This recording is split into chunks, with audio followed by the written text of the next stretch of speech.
Hello, friends. Last time we saw them, the Ragtags were doing that thing where they find a dark and irrefutably creepy and dangerous cavern in the earth, and then they just drop right down into it and start poking around like it's a butcher's Sunday. This particular cavern happens to be below the huge legendary and talismanic oak tree, the White Arbor. Pretty sure there isn't going to be anything peaceful or friendly under there, but fine. I guess let's check in and see how that's going. So, are you ready to hear the rest of the tale? Then let us commence. The Ragtags made their way through the strange system of web-lined caverns. While seeming mostly natural, the downward winding tunnels appeared to have been guided by some form of structural design at some point. Who designed this splendid mess, and for what diabolical purpose? Our intrepid heroes pondered these questions as they navigated the winding corridors, continuing to follow the strands of light that only seemed to lead them deeper underground. And, wouldn't you know it, just when things seemed a tad too quiet, web golems decided to crash the party. Lovely. These charming large creatures, woven from the same spider silk as the walls, lurched forward and immediately attacked everyone. In an intense, though thankfully quick skirmish, the heroes managed to take down the two bizarre constructs or conjurings or whatever they were, though Brace was quite hurt during the fray. After a short rest, the companions continued to follow the strands of light like breadcrumbs but shinier, beckoning them further into the depths. Because why not follow the spooky glowing lights through a winding and seemingly endless series of creepy tunnels under a giant haunted tree?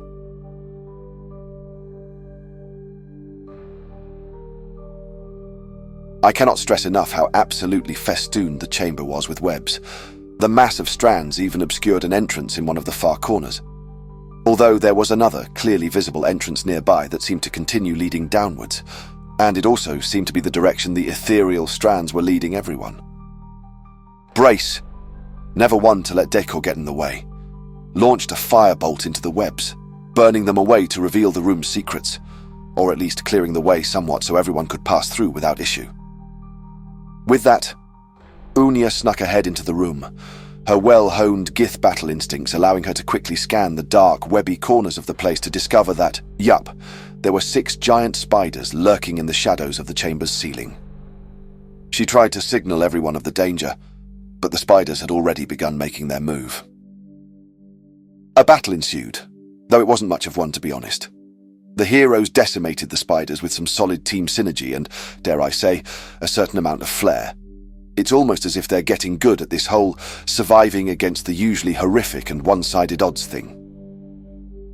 With the immediate threat dealt with, the Ragtags looked around the room and eventually checked out the web-obscured doorway. Burning away the webs, they saw that the room was an overlook out into a huge cavern which, despite the presence of some bioluminescent plants and fungi, was covered in darkness.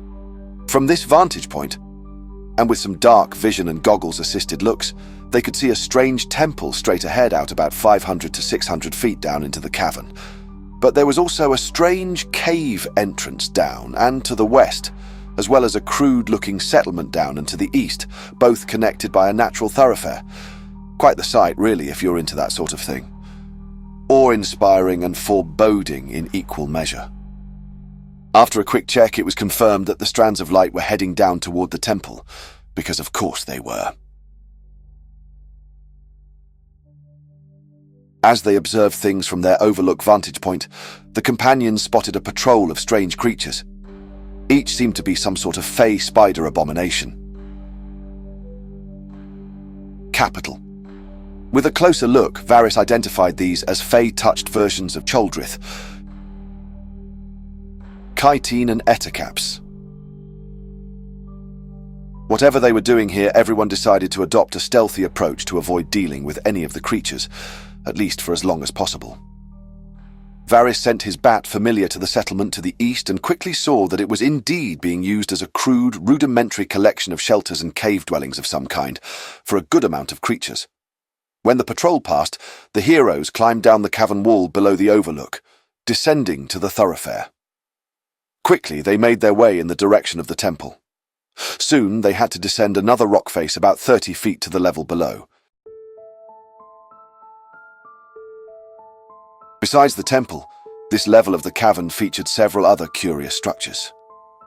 Oddly, there were also a couple of lit torches just laying on the ground, not connected in any obvious way except that they were both lit torches laying on the ground in a place where one would assume most cutters didn't need light to see. Not dwelling too much on the torches for now, the Ragtags took a look at the buildings, from a distance at first. The taller structure, a sort of tower, seemed to have windows and large doors. Within a few moments of observing it, a large creature, half eladrin, half spider, emerged. A fighter, if you will, wearing crude black armor and carrying a deadly-looking halberd. The large and imposing creature soon went back inside. The other building, low and squat, had a patrol of various chitines, choldrith and ettercaps, as well as a couple of giant spiders walking the perimeter. Varys and Regal observed that the windowless and securely single-entry structure might be a prison of some kind, or perhaps an armory. Varys once again sent his bat to investigate. Squeezing into the building, the stealthy creature relayed what it saw to its Eladrin scholar master. The building did indeed seem to be a prison of some kind. There were several guards inside, though the layout of things was quite simple. There were many small cells covered in webs, and in some of them, there appeared to be cocooned creatures. Based on the cocooned outline, one of the creatures was very obviously a centaur. From inside Brace's mind, Minko cheered. It was Antop, the centaur resistance fighter. I mean, probably. I can't imagine there would just be some other random centaur running around down here getting themselves captured. Seems a little much, doesn't it? This was happy news. Surely the rest of the group of rebels was all webbed up in the prison as well, right?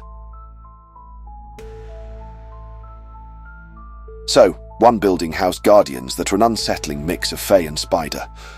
Charming. And the other was a prison, with cells filled with Minko's resistance friends. Oh yeah, this is simple enough, innit? To be fair to our friends, most times things just sort of kick off within literally 6 seconds and all plans go the way of the abyss anyway. Huh. I wonder why that is. Hiding under an outcropping of rock, the Ragtags hatched a plan to storm the prison and free the resistance fighters, hoping to bolster their ranks further, before taking on whatever lay between them and the temple. Their mission clear, everyone prepared for the rescue, inhaling the sweet scent of impending chaos, and praying to Fortune herself for, hopefully, a sight more than 6 seconds of silence and luck.